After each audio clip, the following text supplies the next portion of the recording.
In an election, it's got to get the votes of people in the south of England. So far, none of the contenders for the Labour leadership have spoken about the union link, but it seems likely this most difficult of issues for the Labour Party is one the rival candidates will no longer be able to avoid.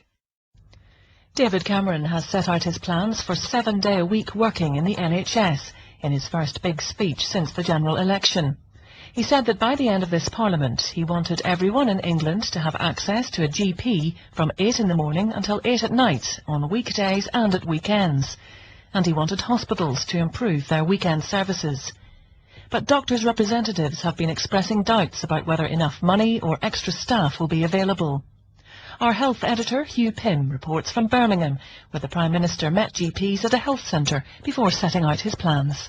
15 practices, all of the bits that you bring, that you share together, as it were, together to sort of...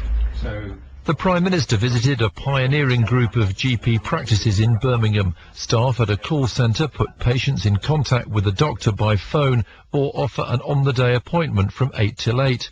David Cameron wants more practices to offer this sort of service and to extend it across weekends, and for hospitals to provide a greater range of care 7 days a week.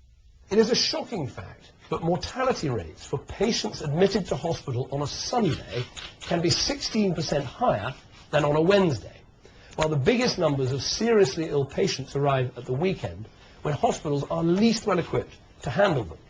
So 7-day care isn't just about a better service for the patient, it's also about saving lives.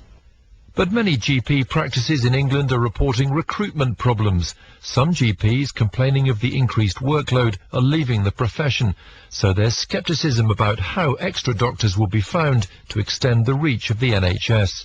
Dr Chand Nagpal chairs the British Medical Association's GP committee. He believes the Prime Minister is making unrealistic promises. GPs are having to take on a huge amount of work. We have an ageing population of patients with multiple medical problems needing to see us so much more often.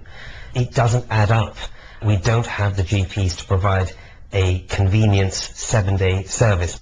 Mr Cameron also renewed his pledge to find an extra £8 billion annually above inflation for the NHS in England by 2020. But some health chiefs have argued that's the minimum needed to sustain current standards of care. In a letter to the Prime Minister today, members of the NHS Confederation say more money will be needed for transformation of the service and to support social care. European Union foreign and defence ministers have approved plans